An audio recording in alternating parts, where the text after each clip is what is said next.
Hi, Dr. Dolly. I'm an incoming MS1. Between my undergraduate career and my upcoming medical school career, I took a year off to do research at the NIH.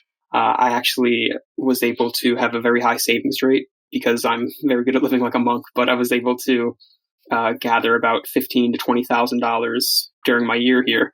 And I'm not quite sure what to do with it because I have undergraduate loans. They're all federal, so they're kind of in, that COVID stall that we're in. And I obviously have upcoming medical school loans, which will be much more significant likely than my undergraduate loans. So my main question is, what do you think a student should do who's gathered money in their gap year with that money over the course of their education journey in preparing for medical school?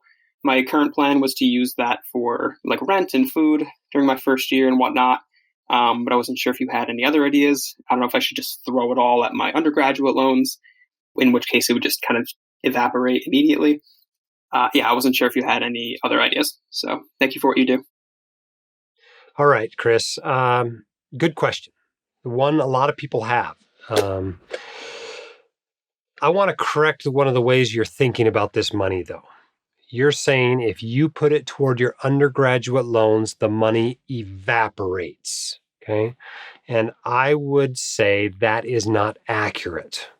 What the money does is it eliminates those student loans, okay?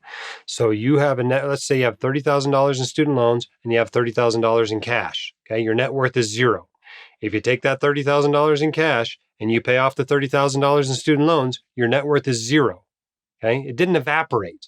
You're exactly the same place, except you're no longer paying interest on those loans. Okay, so that's one of your options. Probably not the one I would take. Another option that some people might say is, oh, you got cash, you don't want it to evaporate, invest it.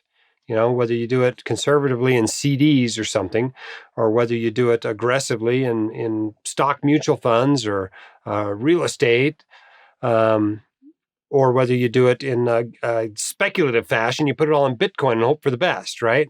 I wouldn't necessarily do that either. At this stage of life, the most important investment you're making is in yourself, your education, your future earnings ability. Every dollar that you don't borrow to pay for medical school is essentially providing you a 6 to 7% per year guaranteed return. That's a pretty good guaranteed return these days, right? I got all these other people that are wanting to sell secured puts, that are wanting to buy annuities, that are wanting to change the durations of their tips fund. Also, they can make 1 or 2% on guaranteed investments. And you have one that pays 6 or 7%. That's a great use for your cash. So how do you get that? Well, you get that by using the money to live on during medical school, right? To pay tuition, to pay for books, to pay for fees, to pay for housing, to pay for food to eat, right? You got money, you got a huge expense in front of you over the next 4 years. Use the money for the huge expense, okay? These days, I also have people going, well, what if I get my loans forgiven via public service loan forgiveness? That day is a long ways away. At a minimum, it's 4 years of school away and 10 years of making payments before you'll receive public service loan forgiveness. Lots of things can change in 14 years. Now, I don't necessarily think that people who have student loans that qualify for public service loan forgiveness, I think they're going to be grandfathered in. Okay, I don't think that's a big problem. But I probably would not, take out extra loans in hopes that my career path aligns with a PSLF strategy. I wouldn't do that. I'd keep my loans as small as I could do by using any cash I have, anything my parents or other family members might help me with for medical school, barring having to pull it out of a retirement account and pay taxes and penalties on it. I would use that money to pay for medical school. So it sounds boring, right? You wanted something more exciting to do. But I think you ought to just use it for medical school. That's what money's for, right? The reason you save money is so you can spend money later. Well, you saved this during your gap year so you could pay for medical school with it. So now pay for medical school with it. And don't feel guilty about it. Don't feel like you're doing anything stupid with it. I think it's a completely smart thing to do.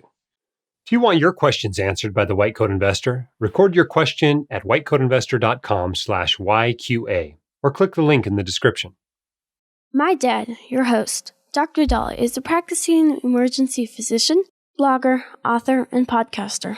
He is not a licensed accountant, attorney, or financial advisor, so this podcast is for your entertainment and information only and should not be considered official, personalized financial advice.